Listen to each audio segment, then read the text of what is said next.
Baik, shalom. Selamat ulang tahun buat Jemaat Immanuel. 100 tahun suatu usia yang sangat luar biasa. Sejak dari 100 tahun yang lalu Tuhan memulai pekerjaannya di tengah-tengah jemaat ini, generasi ke generasi terus Tuhan menyertai sampai dengan hari ini. Itu sesuatu yang patut kita syukuri. Dan Bapak Ibu, saudara-saudara, malam ini saya mengajak kita untuk belajar firman Tuhan. Saya mau bagikan firman Tuhan dari 1 Petrus 2 ayat 1 sampai ayat yang ketiga. 1 Petrus 2 1 sampai 3, begini bunyinya.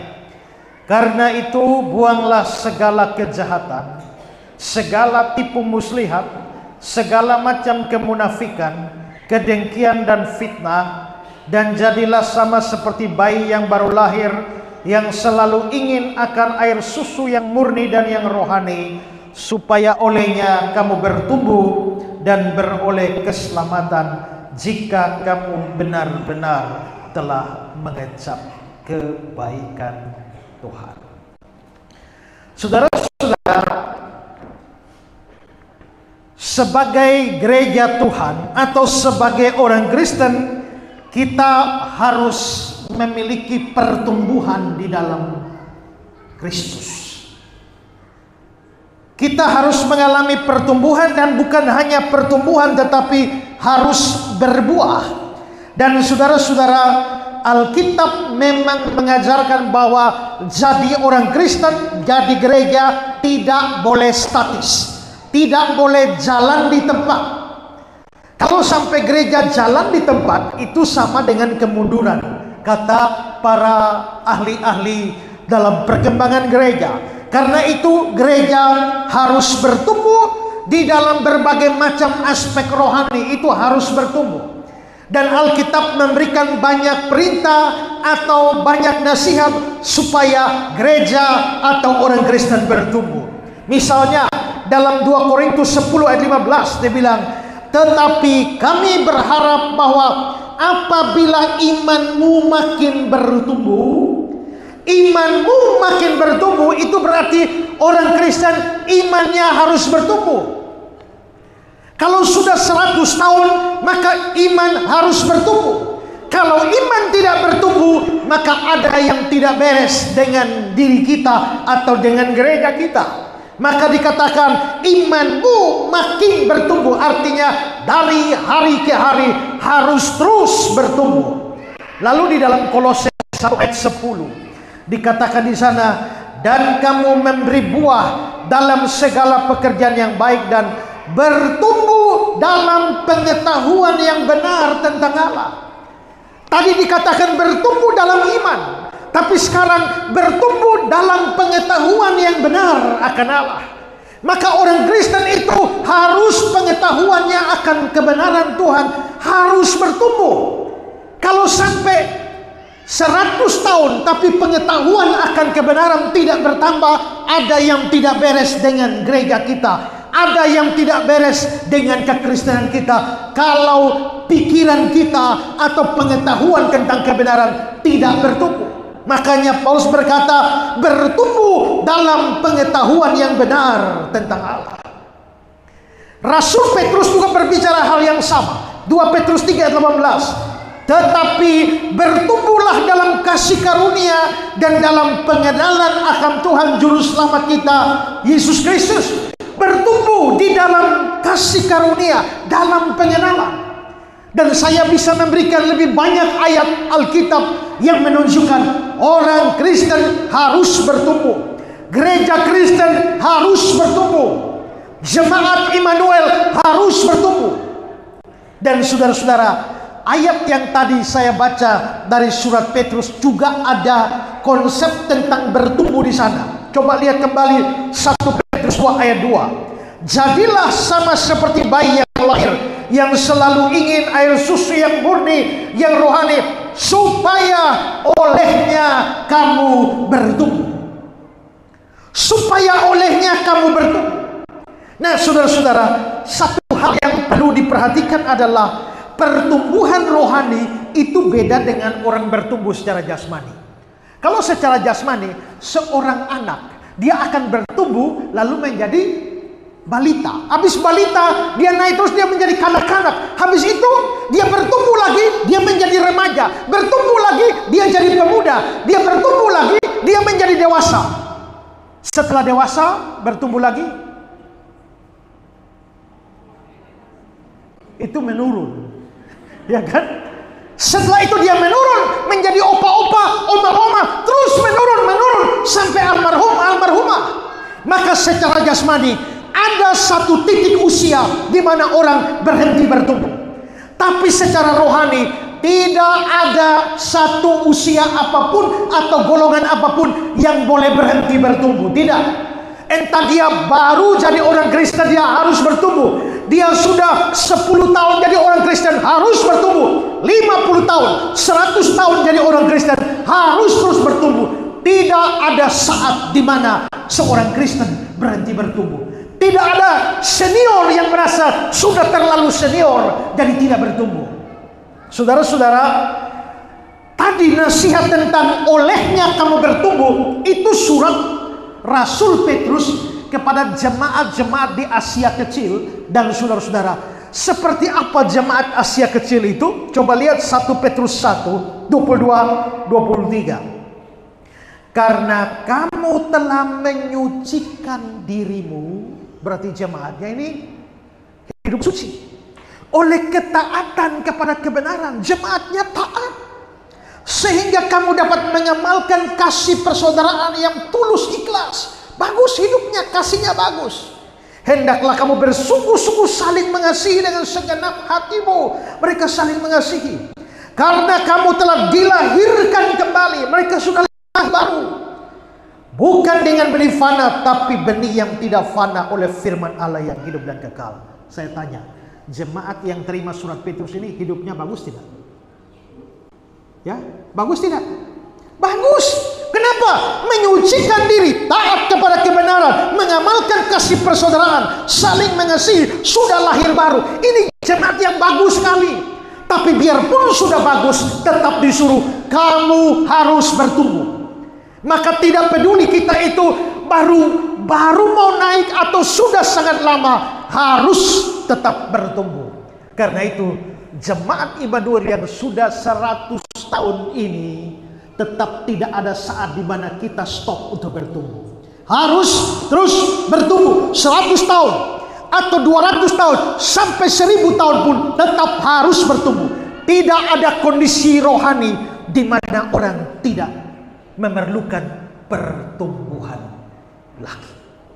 Nah, kalau begitu saudara-saudara, hari ini saya mau bicara soal bagaimana sebenarnya kita itu bisa bertumbuh sebagai orang Kristen. Pertama, saya mau bicara syarat pertumbuhan. Supaya kita dapat bertumbuh, syaratnya apa? Saudara-saudara, ada satu syarat yang diberikan Petrus di sini. Perhatikan 1 Petrus 2, 2-3.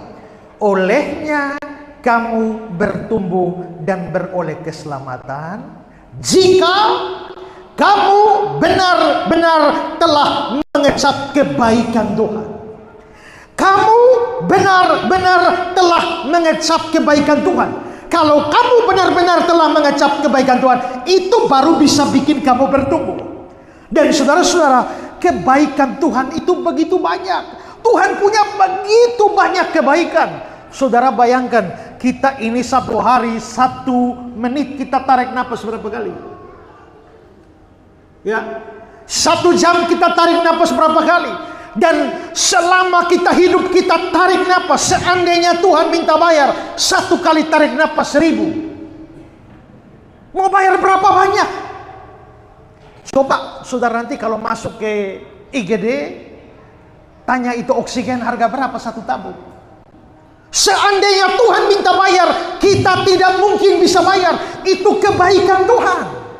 Saudara, kita tidur tapi kita tidak tahu bahwa Tuhan mengatur segala sesuatu di kolong langit ini, bahkan di alam semesta, untuk menjamin hidup kita. Saudara, Kalau saudara perhatikan bahwa jarak bumi dengan bulan itu Tuhan sudah atur. Di sini bumi kita, di sini bulan, itu jaraknya sudah Tuhan atur. Dan seandainya kita pakai pesawat kecepatan cahaya, maka kita bisa pergi ke bulan 1,3 detik sampai bulan. Dan bulan dan bumi itu jaraknya itu tetap. Kadang-kadang ada sedikit pergeseran bulan dan bumi jaraknya, membuat air laut menjadi pasang surut. Tapi saudara, seandainya Tuhan kasih turun bulan lebih jauh lagi, turun jauh, maka apa yang terjadi kalau bulan sampai turun secara ekstrim? Begitu bulan turun secara ekstrim, maka air laut akan merendam dunia ini, bumi ini 1 hari 2 kali. Maka seandainya bulan turun, kita tsunami 1 hari 2 kali. Tapi ternyata tidak, kita masih hidup dengan aman. Kalau saudara belajar tentang planet-planet di dalam tata surya kita, maka ada matahari 1, setelah itu ada Merkurius, setelah itu ada Mars, setelah itu ada bumi, Merkurius, Mars, bumi kita, dan seterusnya. Merkurius sampai Venus, Mars sampai Pluto, dan bumi kita ada pada posisi ketiga dari matahari. Saudara-saudara, Merkurius terlalu dekat matahari sampai terlalu panas, tidak ada kehidupan di sana. Demikian juga Venus juga menjadi planet yang sangat panas.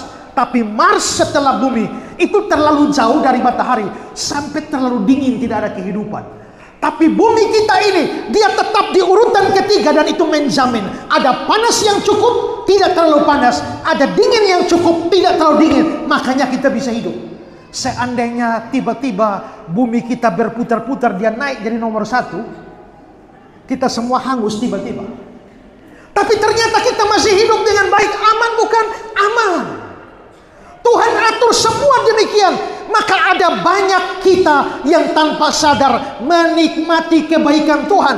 Dan kebaikan Tuhan semacam ini dialami oleh orang Kristen, dialami oleh orang Islam, orang Hindu, orang Buddha, ateis, Konfusius. Semua orang, mau kafir sekalipun, rajin gereja, dapat kebaikan Tuhan. Tidak pernah muncul di gereja, dapat kebaikan Tuhan.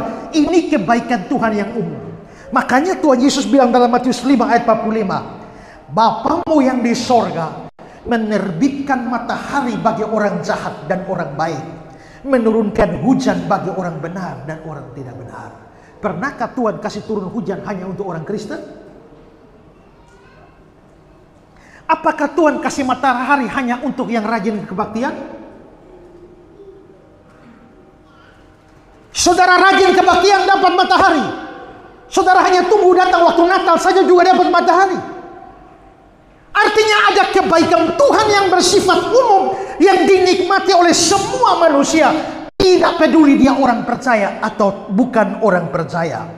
Tapi saudara-saudara, kalau orang hanya menikmati matahari dari Tuhan, hujan dari Tuhan, napas hidup dari Tuhan, makan minum dari Tuhan, semua itu belum benar-benar mengecap kebaikan Tuhan. Kenapa? Karena ada banyak berkat rohani yang tidak bisa dikecap oleh orang-orang yang bukan orang percaya. Yang disebut benar-benar mengecap kebaikan Tuhan, kebaikan Tuhan paling tinggi itu adalah penebusan kita dari dosa-dosa kita. Kebaikan Tuhan paling tinggi itu adalah keselamatan dari kebinasaan kekal. Karena itu banyak orang bisa merasa saya diberkati oleh Tuhan, makan minum cukup, kekuatan, kesehatan, pekerjaan dan sebagainya. Tapi kalau kamu tidak ditebus dari dosa-dosamu, kamu akan binasa selama-lamanya di dalam neraka. Maka apalah artinya seluruh dunia ini kamu miliki, tapi kamu kehilangan nyawa. Berkat terbesar dari Tuhan adalah keselamatan di dalam Kristus. Karena orang di luar Kristus, dia tidak mungkin diselamatkan. Walaupun dia hidup secara baik bagaimanapun juga, manusia tidak diselamatkan dengan perbuatan baik. Karena itu semua orang yang di luar Kristus harus binasa selama-lamanya di dalam neraka. Karena itu kebaikan Tuhan terbesar adalah diselamatkannya kita dari hukuman kekal. Diselamatkannya kita dari neraka yang kekal.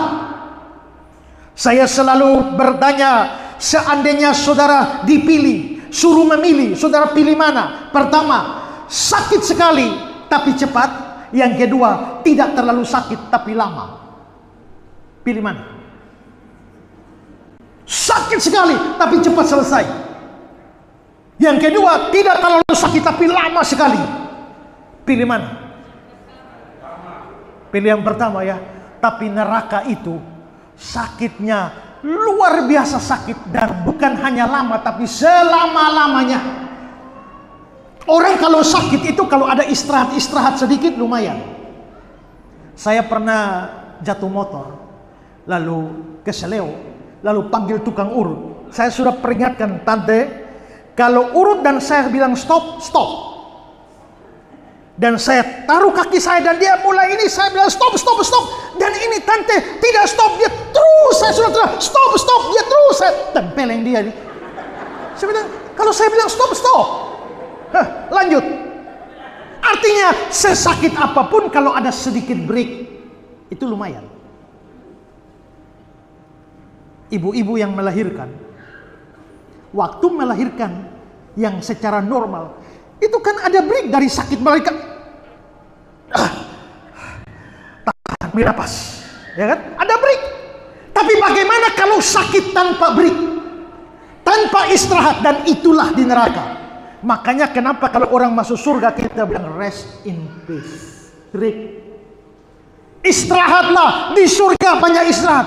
Tapi kalau orang masuk neraka tidak ada rest, no rest in hell, tidak ada istirahat. Nah karena itu saudara, kalau orang tidak percaya kepada Yesus, dia tidak mungkin diselamatkan. Maka apalah artinya dia punya isi dunia ini tapi dia kehilangan nyawanya? Berarti dia tidak benar-benar mengecap kebaikan Tuhan. Hanya orang yang sungguh-sungguh percaya kepada Tuhan, hanya orang Kristen yang sejati yang bisa mengecap kebaikan Tuhan benar-benar. Nah, apakah kalau begitu kita sudah orang Kristen, pasti kita sudah mengecap kebaikan Tuhan benar-benar? Belum tentu. Kenapa? Karena ada banyak orang di dalam gereja, hanya KTP saja Kristen, hanya namanya terdaftar dalam buku keanggotaan gereja, tapi sesungguhnya mereka bukan orang yang percaya kepada Yesus. Hanya karena dari nenek moyang sudah Kristen, papa mama Kristen, saya lahir otomatis saya dibaptis. Umur sekian saya ditabis sidi, lalu saya menjadi anggota gereja. Apakah berarti saya otomatis saya diselamatkan? Tidak. Dan saya yakin ada banyak orang di dalam gereja tidak pergi ke surga tapi pergi ke neraka. Mengapa saudara? Ingat, Tuhan Yesus punya 12 murid, 12 saja Tuhan Yesus pilih. Tapi apakah semua pergi ke surga? Tidak. Masih satu pergi ke neraka, yaitu Yudas Iskariot. Kenapa Yudas pergi ke neraka? Bukan hanya karena dia jual Yesus, tapi Yudas sepanjang jadi murid Yesus, dia tidak pernah percaya kepada Yesus. Makanya Yesus bilang begini, aku telah memilih kamu yang 12, tapi salah satu di antara kamu adalah iblis. Yesus juga dikatakan, dia tahu siapa yang tidak percaya dan siapa yang akan menyerahkan dia. Di Yohanes pasal 13 dia bilang, memang kamu sudah bersih, tapi tidak semua. Maksudnya semua 11 yang lain sudah bersih, satu tetap kotor, padahal dia rasul. Maka itu berarti bahwa murid Yesus yang rasul saja tidak semua masuk surga, ada yang masuk neraka. Rasul itu paling tinggi. Dan sekarang saudara pikir, kalau rasul bisa masuk neraka, pendeta bisa tidak? Hah? Bisa. Kalau pendeta bisa masuk neraka, majelis? Kalau majelis bisa masuk neraka, jemaat bisa. Tidak ada jabatan rohani bisa bebaskan kita. Ada satu cerita, ada pendeta mati, tiba-tiba dia mendarat di neraka. Dia rasa heran, kenapa dia kok masuk neraka? Lalu dia jalan-jalan di neraka, dia lihat DP teman pendeta juga, ibu juga di sini. Ya, mereka dua jalan-jalan, ketemu lagi Bapak Klasis juga di sini. Lalu Bapak Klasis bilang, diam-diam, Bapak Ketua Sinode juga ada di sebelah. Itu mungkin hanya cerita biasa, tapi mau menunjukkan tidak ada jabatan rohani yang bisa menjamin bahwa kamu pasti ke surga. Maka sudah dibaptis itu, saudara kira Yudas tidak dibaptis? Yudas pasti sudah dibaptis. Dia bahkan terlibat dalam pelayanan, karena di Matius 10 Yesus mengutus murid-muridnya pergi melayani. Yudas pasti ikut, tapi dia tidak selamat. Berarti apa? Berarti Yudas tidak benar-benar mengecap kebaikan Tuhan. Dan celaka kalau banyak orang Kristen tidak benar-benar mengecap kebaikan Tuhan, karena mereka tua di dalam gereja tapi tidak pernah sungguh-sungguh percaya kepada Yesus. Apalagi di daerah-daerah di mana Kristen menjadi mayoritas. Banyak orang Kristen hanya tradisi saja. Ya. Saya berjumpa dengan pengalaman cukup banyak. Bahkan ada pendeta-pendeta yang juga terlibat di dalam kuasa gelap. Ada satu tempat yang penuh dengan kuasa gelap, kirim pendeta satu, pendeta tidak tahan, 2 bulan minta pindah karena kuasa gelap terlalu kuat di sana. Kirim pendeta kedua, tahan 4 bulan, keluar. Kirim pendeta ketiga, 3 tahun dia tidak keluar. Lalu orang bilang, Bapak pendeta bagaimana bisa tahan? Kuasa gelap di situ hebat, ya, opo-opo, jimat-jimat di situ. Kenapa? Yang satu pendeta 2 bulan keluar, satu 4 bulan, Bapak bisa 3 tahun. Ya, karena Bapak punya lebih keras. Ya kan? Berapa banyak seperti itu? Kalau seperti itu, tidak pernah ada momen di dalam hidup saudara, saudara buka hati terima Tuhan Yesus, saudara hanya Kristen KTP dan saudara tidak pernah diselamatkan, saudara tidak benar-benar menikmati kebaikan Tuhan. Kalau saudara sering dengar di YouTube, mungkin saya sering cerita, saya pergi ke pelayanan di satu tempat, lalu pendeta cerita bilang, Pak Esra, saya punya majelis jago sekali. Saya bilang, jago bagaimana? Pokoknya dia punya banyak simpanan. Simpanan apa? Istri banyak kah? Tidak. Nah, tapi dia bilang bahwa majelis itu dia punya piaraan banyak, setan-setan, jin-jin, tapi dia orang baik. Maksudnya bagaimana? Satu hari mereka mau bangun gedung gereja, karena gedung gereja ada di atas gunung, jadi trek datang tidak bisa kasih turun material di atas, hanya di bawah gunung. Pendeta pengumuman, jemaat besok kita kerja bakti, angkat batu, kayu, pasir, naik gunung untuk pembangunan. Tapi ini majelis bilang begini, jemaat tidak usah serahkan sama saya. Malam dia kerahkan dia punya jin-jin, setan-setan, angkat semen, batu, kayu, pasir, besok pagi semua sudah di atas. Baru saya bilang, wah, saya baru pernah tahu ada setan bantu pembangunan gereja. Beberapa saat kemudian, gereja mau bikin acara, perlu tutup jalan, minta izin tutup jalan, tidak dapat. Lalu dia bilang, pendeta buka tenda, bikin ibadah. Sebelum ibadah 1 jam, dia lari ke sana, dia bawa kapur, dia garis saja di aspal jalan raya. Ke sana dia garis begini, kebaktian mulai. Tidak ada satu mobil motor bisa lewat itu garis. Begitu kena garis, mesin mati. Habis kebaktian, Bapak tua hapus itu kapur dan semua mesin hidup. Saya bilang, tadi setan dukung pembangunan gereja, sekarang setan dukung pelayanan. Sekalipun dia dukung pelayanan, tapi dia tetap itu adalah milik setan, anak setan di dalam gereja. Ingat, Yohanes 1 ayat 12 bilang, kalau kamu sungguh-sungguh percaya Yesus, kamu diberi kuasa menjadi anak Allah. Tapi kalau kamu tidak sungguh-sungguh percaya, Yohanes 8 ayat 44, Yesus bilang, iblislah yang menjadi bapak. Jadi kalau orang tidak percaya, dia anak iblis yang kebetulan di gereja. Dia anak iblis yang kebetulan duduk jadi majelis. Silakan lagi kalau pendetanya bukan orang percaya. Tiap minggu kita datang dan dengar khotbah seorang anak iblis. Kalau seperti itu, kita tidak pernah benar-benar menikmati kebaikan Tuhan. Waktu Yahya Waloni hina-hina iman Kristen, mau baku hantam sama saya itu ya, dia menghina iman Kristen, menghina Tuhan Yesus. Ada orang dari NTT sana yang dari pulau yang raja kuasa gelap, dia telepon saya di Bapak Pendeta, saya terlalu sakit hati, dia hina Yesus kita, dia hina agama kita, saya tidak terima Bapak Pendeta. Bapak Pendeta kasih saya 2 hari saja. Maksudnya 2 hari apa? Saya kasih dia 2 hari, dia langsung almarhum. Pakai apa? Pakai kuasa gelap. Bayangkan saking cintanya sama Yesus, dia mau bunuh orang dengan kuasa gelap. Pertanyaannya, apakah itu orang percaya? Tidak mungkin. Tapi dia bilang dia cinta Yesus, cinta agama. Orang bisa mengaku cinta Yesus, orang bisa mengaku cinta agama, tapi kalau dia tidak pernah betul-betul terima Yesus sebagai Juru Selamat, dia Kristen KTP, dia tidak pernah benar-benar menikmati kebaikan Tuhan. Kalau kamu tidak pernah benar-benar menikmati kebaikan Tuhan, kamu belum bisa bertumbuh. Itu sama dengan pohon tidak bisa bertumbuh kalau belum pernah benar-benar ditanam.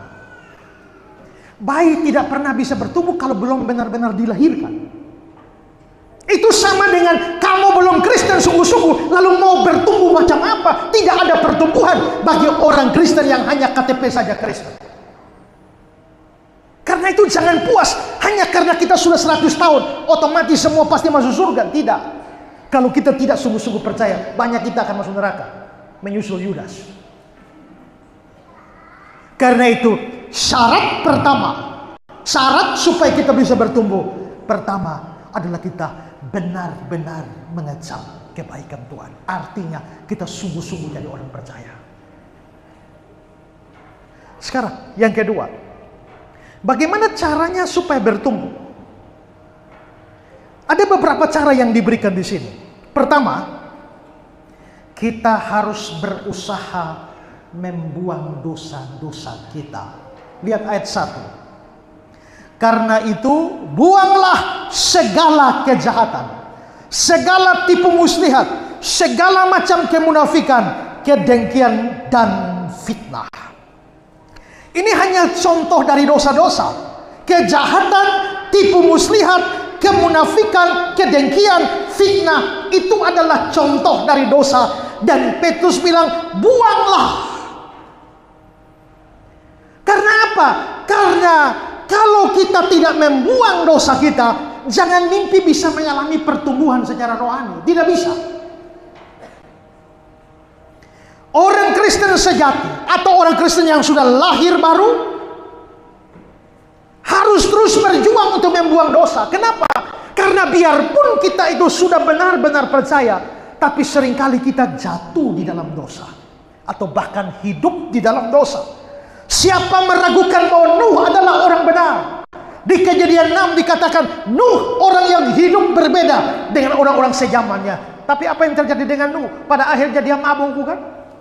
Siapa yang meragukan iman Abraham, bapa segala orang beriman, tapi punya istri 2, bukan?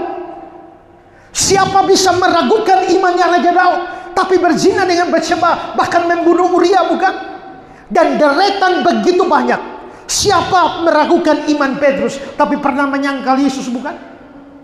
Berarti orang yang sudah sungguh-sungguh percaya pun itu masih bisa jatuh di dalam dosa atau hidup di dalam dosa, dan karenanya dosa-dosa menghambat pertumbuhan rohani. Itulah sebabnya Petrus bilang, buanglah.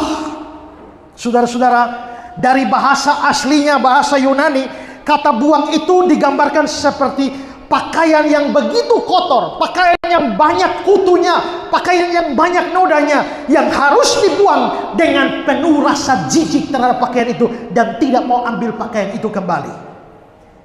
Sikap kita kepada dosa seperti itu. Kita bisa jatuh ke dalam dosa, tapi kita harus mau melepaskan dosa itu dengan rasa jijik dan dengan tekad untuk tidak kembali membuat dosa itu lagi. Dosa begitu banyak.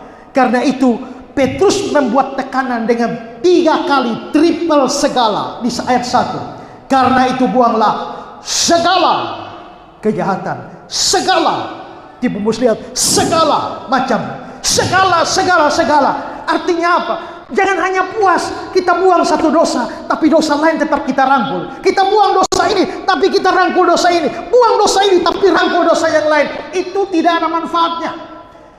Berusahalah buang segala. Baru bisa bertumbuh. Sepanjang dosa-dosa belum kita buang, sukar untuk menjadi orang Kristen yang bertumbuh secara rohani. Saudara lihat kenapa kalau orang lomba lari, pernahkah saudara lihat ada orang lomba lari pakai celana jeans?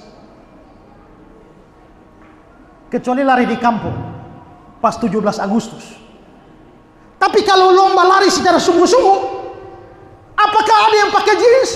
Apakah ada yang pakai hak tinggi?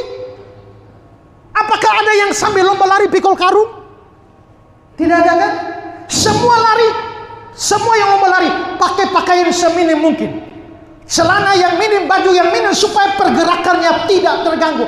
Tidak boleh ada beban di dalam seorang pelari yang menghambat gerakan larinya. Kita orang Kristen mau maju di dalam iman, kalau kita pikul banyak dosa, membawa banyak dosa, bagaimana mungkin kita bisa maju? Tidak bisa. Ada 2 pemuda yang diundang untuk ikut pesta di pulau sebelah. Untuk pergi ke pulau sebelah itu hanya bisa pakai perahu, karena tidak ada jalan lain. Akhirnya 2 pemuda ini, mereka 2 sore-sore dayung perahu. Kira-kira 15 menit sampai di pulau sebelah. Mereka parkir, ikat perahu, sampan di pohon. Setelah itu pesta. Maka sepanjang malam mereka ikut pesta, rame-rame, makan-makan, minum-minum, goyang-goyang, terus sampai hampir siang, subuh. Mereka 2 sudah teler, sudah mabuk, pesta sudah bubar. Maka 2 orang ini bilang, mari kita pulang. Maka mereka kembali ke pantai, naik perahu, lalu dayung pulang. Mestinya 15 menit sampai, tapi mereka 2 dayung 1 jam belum sampai. Dayung 2 jam belum sampai. Dayung 3 jam belum sampai. Sampai matahari mulai terbit, mulai terang. Mereka punya 2 mata mulai terang. Kenapa kita 2 sudah dayung 3 jam tidak sampai? Dayung. Mereka lihat, ternyata orang 2 dayung setengah mati, tapi itu tali yang ikat di jangkar itu belum lepas dari pohon. Itu mau dayung sampai berapa jam juga tidak sampai. Kenapa? Karena tali itu masih terikat. Lepas tali dulu baru dayung. Jangan dayung waktu masih terikat. Banyak orang Kristen dayung begitu ya. Tapi kenapa tidak maju-maju? Karena masih ikatan dosa.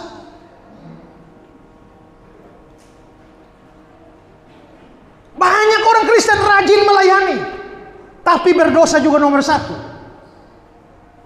Yang seperti itu tidak mungkin mengalami pertumbuhan. Karena itu buang itu dosa-dosa. Selesaikan itu dosa-dosa, baru kamu bisa mengalami pertumbuhan secara rohani. Dosa punya banyak jenisnya. Ada orang mengatakan masing-masing orang punya dosa favoritnya sendiri-sendiri. Pertanyaan saya, dosa favorit saudara apa? Pikir sendiri-sendiri dan berusaha dengan pertolongan Tuhan. Lepaskan dosa-dosa itu, baru saudara bisa mengalami pertumbuhan. Ya. Yang kedua adalah supaya bertumbuh, pertama harus lepaskan dosa. Tapi ada nomor 2. Nomor 2-nya adalah harus mau belajar firman Tuhan.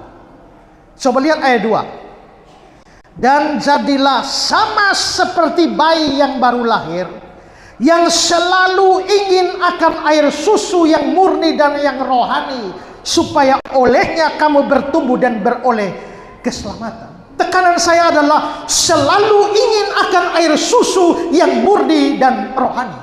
Jadi setelah Petrus suruh jemaat buang dosa, dia hubungkan dengan kerinduan akan firman Tuhan sebagai susu yang murni dan yang rohani. 2 hal ini berhubungan. Buang dosa dengan cinta firman itu harus berbarengan. Kenapa saudara? Kalau orang cinta firman, dia akan mau buang dosanya. Kalau sepanjang orang pegang erat-erat dosanya, dia tidak akan bisa cinta firman. Kalau saudara cinta dosa, saudara tidak akan cinta firman. Saudara baru bisa cinta firman kalau saudara lepaskan dosa-dosa itu. Maka tidak peduli orang boleh menunjukkan gejala cinta firman macam apa, tapi kalau dia tetap memegang dosa, dia tidak bisa mengalami pertumbuhan.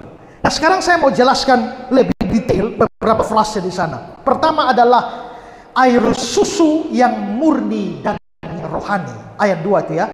Kata-kata yang rohani. Apa sebenarnya air susu yang murni dan yang rohani? Beberapa terjemahan Alkitab dalam bahasa Inggris itu memberi terjemahan susu rohani yang murni atau susu firman yang murni. Dan kelihatannya terjemahan yang lebih tepat adalah susu firman yang murni. Dan itu menunjuk kepada firman. Berarti susu itu firman. Jadi sama seperti bayi yang baru lahir, dia butuh susu untuk bertumbuh. Orang Kristen, gereja Tuhan, butuh firman Tuhan untuk pertumbuhan rohaninya, pertumbuhan imannya. Saudara perhatikan, yang bisa bikin pertumbuhan itu firman. Bukan berarti yang lain tidak bikin pertumbuhan. Dengan memuji Tuhan orang bisa mengalami pertumbuhan. Dengan berdoa orang bisa mengalami pertumbuhan. Tapi pertumbuhan paling penting, itu paling dasar, itu ditentukan oleh firman. Karena itu saudara-saudara, mendengar firman harus lebih diutamakan dari yang lain. Saya orang gereja Protestan, seperti saudara, dan kebanyakan di gereja Protestan, kita menekankan liturgi jauh lebih penting dari firman Tuhan. Firman Tuhan 10 menit, doa syafaat 30 menit. Kalau liturgi salah, orang bisa protes sedemikian rupa. Tapi kalau firman Tuhan melenceng, orang tidak protes. Apakah di jemaat ini ada pengakuan iman rasuli? Pakai. Ya. Satu hari satu kebaktian di satu tempat di kampungnya mama saya. Kebaktian sudah selesai, lalu pendeta sudah doa berkat, pulanglah saudara-saudara, anugerah Tuhan Yesus Kristus, amin amin. Lalu jemaat sudah keluar dari pintu pagar gereja, sudah jalan. Tiba-tiba majelis panggil, masuk kembali. Semua jemaat bingung kenapa masuk kembali. Kita ulang, tadi lupa pengakuan iman rasul. Bayangkan, tekanan kepada pengakuan iman rasuli begitu hebat. Tapi pada firman Tuhan ada tekanan atau tidak? Saya satu hari diundang untuk khotbah di satu gereja. Khotbah dari mimbar besar seperti ini. Dan waktu saya berkhotbah, tiba-tiba saya merasa Tuhan gerakan hati saya. Kalau ini orang semua jemaat pasti banyak yang bertobat. Tapi saya pikir ini liturgi gereja, ini tidak bisa disalib-salib itu ya. Tapi desakan untuk menentang orang bertobat itu besar. Akhirnya saya bilang, hari ini sebelum saya tutup firman Tuhan ini, siapa yang hari ini mau ambil keputusan untuk bertobat, terima Tuhan Yesus? Tutup mata semua. Mereka tutup mata, angkat tangan. Di salibmu ku sujud, miskin, buta dan celah.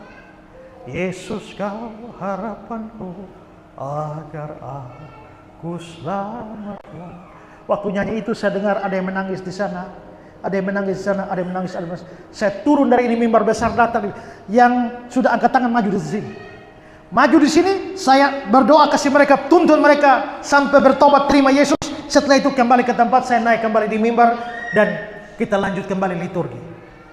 Habis kebaktian, waktu warta jamaat, ketua majelis bilang, terima kasih buat Pak Esra yang sudah menyampaikan firman Tuhan kepada kami.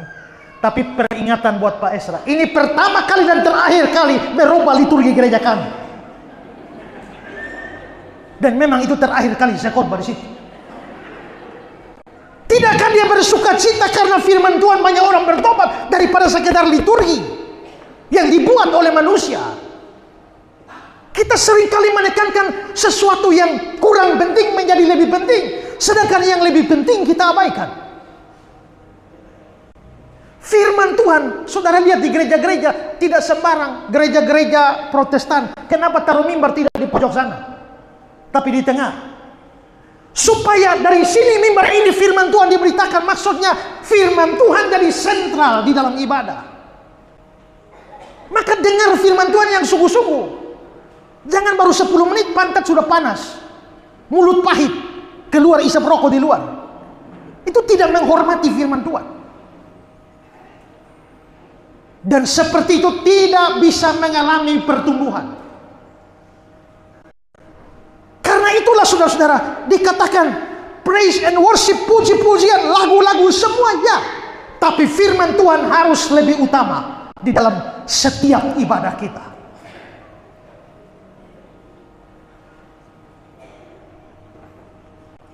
Saudara-saudara, dikatakan firman Tuhan itu susu yang murni, yang rohani, yang olehnya kita bertumbuh. Tanpa susu seorang bayi tidak bisa bertumbuh. Tanpa firman Tuhan jemaat tidak bisa bertumbuh. Tapi yang kedua, kata kedua yang saya tekankan adalah kata murni. Perhatikan ayat 2. Yang selalu ingin akan air susu yang murni. Murni artinya tidak tercampur. Murni artinya asli. Murni artinya tidak bercampur dengan kesalahan, tidak bercampur dengan hal-hal yang tidak penting.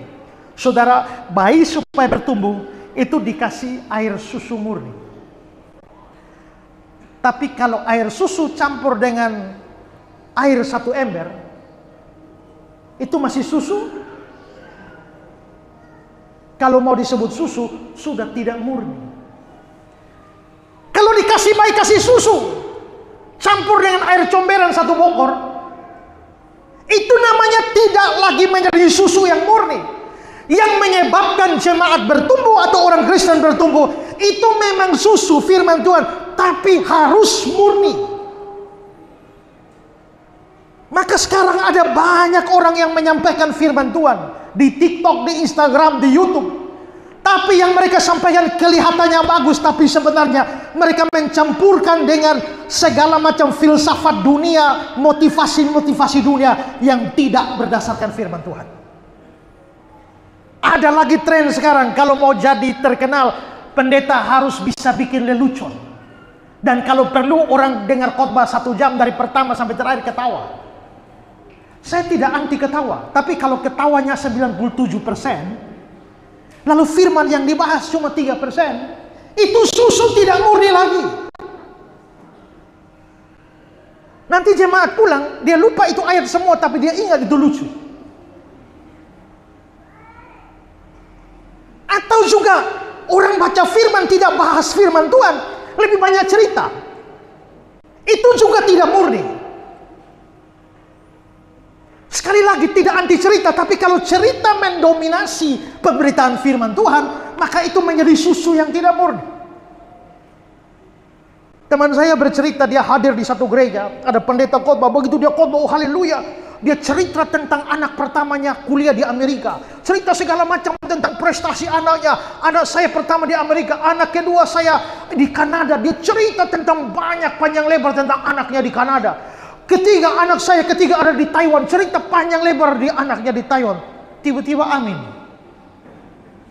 Waktu pulang, pendeta kan biasa duduk berdiri di muka sana terima jemaat, jabat tangan kan? Maka ini teman saya pergi jabat tangan. Pak Pendeta, terima kasih. Dengan mendengar khotbah Bapak Pendeta 1 jam, saya menjadi lebih mengenal anak-anak Bapak. Tidak. Semua hamba Tuhan, semua pendeta, semua majelis yang beritakan firman harus perhatikan ini. Beritakanlah firman Tuhan yang murni. Tapi jemaat juga jangan suka air comberan. Sukalah air susu yang murni yang bisa bikin kamu bertumbuh. Di sini kita harus sama-sama dikoreksi. Para pemberita firman harus perhatikan pemberitaannya supaya tetap di dalam jalur. Tapi jemaat juga harus lebih mencintai firman-Nya daripada dongengnya, daripada ceritanya, daripada leluconnya. Karena itu saudara-saudara, doakanlah dan berjuanglah supaya firman Tuhan yang diberitakan pada kita adalah yang murni. Sekarang yang ketiga, dibilang begini. Jadilah sama seperti bayi yang baru lahir, yang selalu ingin. Saudara, kalau saudara perhatikan di situ ayat 2 itu ya. Dan jadilah sama seperti bayi yang baru lahir, yang selalu ingin. Di situ kata perintahnya itu apa? Jadilah atau ingin? Jadilah. Tapi ini terjemahan yang salah. Dari bahasa asli, kata kerjanya itu bukan jadilah, tapi inginkanlah. Makanya di dalam terjemahan bahasa Inggris King James, dia terjemahkan as newborn babies desire. Seperti bayi yang baru lahir, inginkanlah. Maka tekanannya adalah ingin. Dan selalu ingin. Ini berarti orang Kristen harus menginginkan, harus merindukan firman Tuhan. Sama seperti bayi itu minum susu. Kalau bayi minum susu tidak perlu disuruh-suruh, pasti mau. Tapi orang Kristen yang sudah dewasa seringkali acuh tak acuh kepada firman, bisa tidak senang pada firman, dan karenanya kerinduan ini harus ditumbuhkan. Saudara-saudara, kalau saudara tidak suka firman, tadi siang saya bilang, saya ragu apa saudara benar-benar cinta Tuhan. Sekarang saudara, kalau saudara hanya, misalnya saudara hanya mau dengar khotbah 10 menit, selesai, tidak boleh lebih. Kalau lebih tidak mau dengar. Kalau saudara masih pacaran, coba pikir, apakah saudara batasi ngobrol sama pacar 10 menit? Lewat dari itu jangan bicara lagi. Pacar masih omong menit ke-11, saudara kasih tinggal buang HP? Tidak. Saudara ngobrol sampai HP terbakar di situ juga ngobrol terus kan? Karena apa? Saudara cinta dia, saudara mau setiap saat bicara. Pagi bangun, belum bangun WA, TikTok, Instagram sudah naik. Terus, kenapa? Karena saudara cinta dia. Tapi kalau saudara tidak cinta dia, mana pusing kan? Kalau saudara tidak cinta Tuhan, kenapa banyak orang malas sekali ibadah? Pendeta Rapra bilang, kapal selam konvensional tempo dulu itu punya kemampuan masuk ke air, menyelam, nanti 3 minggu baru keluar. Tapi Amerika bikin kapal selam yang lebih canggih, itu bisa masuk air 3 bulan baru keluar. Tapi orang Kristen itu punya kapal selam lebih canggih, dia menyelam ini 12 bulan baru keluar. Waktu Natal, gitu. Waktu Natal dia muncul, habis itu Natal, selesai Natal dia menyelam. Nanti 31 Desember baru dia keluar. Makanya kenapa gereja-gereja Protestan itu kalau kebaktian minggu biasa tetap pas di dalam gedung, tapi begitu Natal mesti buka tenda di luar. Karena ada banyak yang baru keluar dari persembunyian. Yang begini namanya cinta Tuhan, pasti tidak cinta Tuhan. Kalau orang cinta Tuhan, rindu berbakti seperti rusa rindu sungaimu, jiwaku rindu engkau. Termasuk rindu kepada firman Tuhan. Kalau saudara sekian lama malas sekali ibadah, malas sekali dengar firman, cek baik-baik. Saya khawatir saudara belum benar-benar lahir baru dan cinta Tuhan. Selalu ingin. Saudara-saudara yang cinta Tuhan, hormat firman-Nya.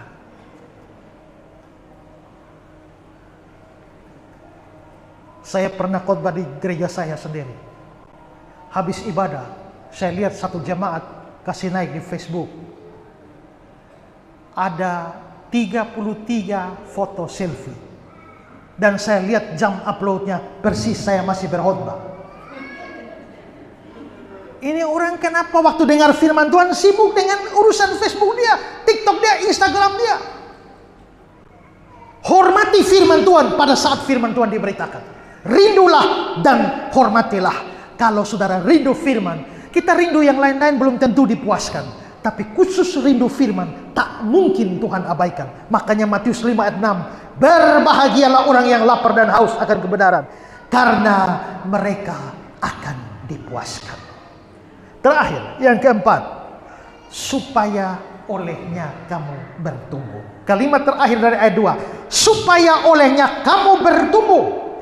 Saudara-saudara, kerinduan pada firman pasti menyebabkan pertumbuhan. Jangan mimpi pertumbuhan kalau tidak rindu firman. Tapi ingat ini 2 hal. Pertumbuhan harus disebabkan 2 hal ini, rindu firman dan buang dosa. Atau buang dosa dan rindu firman. Kalau kamu hanya buang dosa tidak rindu firman, tidak bisa bertumbuh. Atau rindu firman tapi tidak buang dosa, tidak bisa bertumbuh.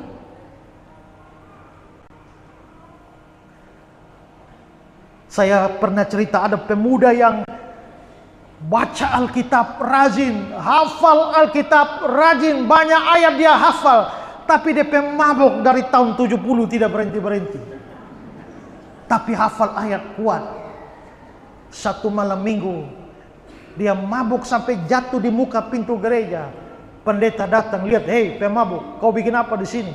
Lalu dia bangun dan lihat pendeta. Langsung muncul ayat di kepalanya, tidakkah aku harus berada di rumah Bapakku? Woi, hafal ayat. Pendeta bilang, ini bukan rumah Bapakmu, pergi dari sini, cari tempat lain tidur, jangan di sini.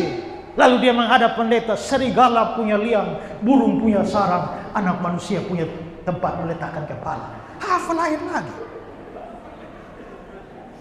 Pendeta jengkel, angkat telepon polisi, kantor polisi. Ini ada pengacu di gereja, pemabuk bikin kacau di gereja. Datang, berapa menit kemudian polisi datang, tangkap itu pemabuk. Sebelum dia bawa naik di mobil polisi, dia lihat pendeta, dia bilang, sekarang tibalah saatnya anak manusia diserahkan di tangan orang berdosa. Tapi karena ini hari Minggu, pendeta kasihan, dia mungkin sudah bonyok di kantor polisi. Pendeta pergi ke sana dan kasih tahu Pak polisi, lepas akan dia saja, biar lepas saja. Akhirnya polisi lepas. Begitu polisi lepas, dia mau pulang, dia lihat pendeta, dia bilang, pendeta sudah selesai. Hafal ayat banyak, tapi mabok non-stop. Sekuat apapun kamu mau belajar firman, kalau kamu tidak lepas dosa, kamu tidak bisa bertumbuh. Tapi sekuat apapun kamu lepas dosa, kalau kamu tidak cinta firman, kamu tidak bisa bertumbuh. Pertumbuhan harus merupakan tujuan orang belajar firman.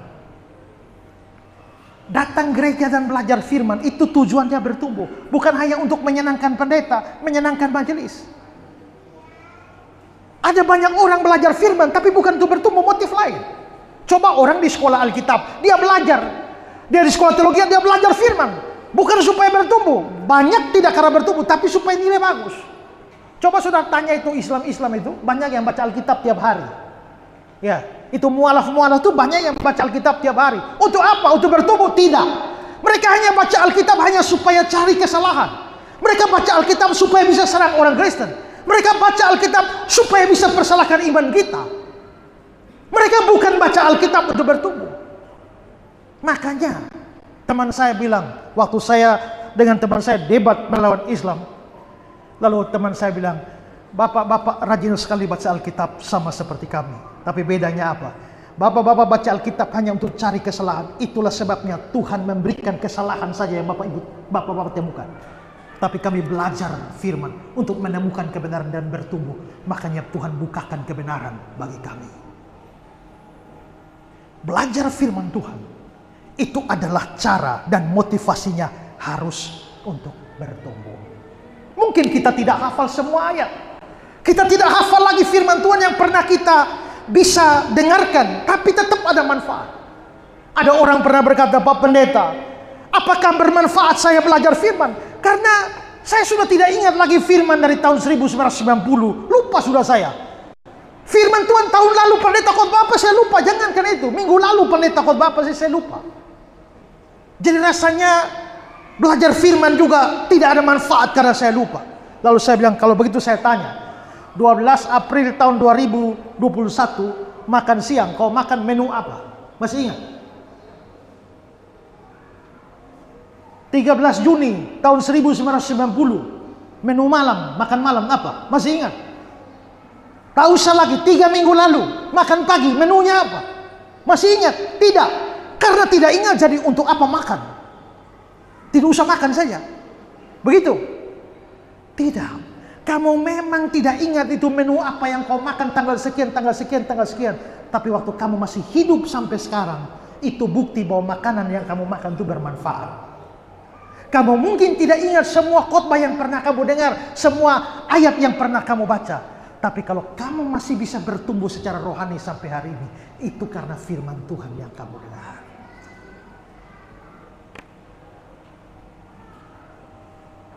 Ayo, kasih keluar tangan semua. Ikut saya semua, kasih keluar tangan semua. Ya. Ikut saya omong ya. Saya mau bertumbuh. Saya mau bertumbuh. Saya mau bertumbuh. Satu, saya mau lepaskan dosa-dosa. Dua, saya mau rindu belajar firman Tuhan. Pelan-pelan tutup, kasih masuk di saku. Oleh-oleh ulang tahun dari Pak Esra. Selamat ulang tahun yang ke-100. Selamat bertumbuh di dalam Kristus.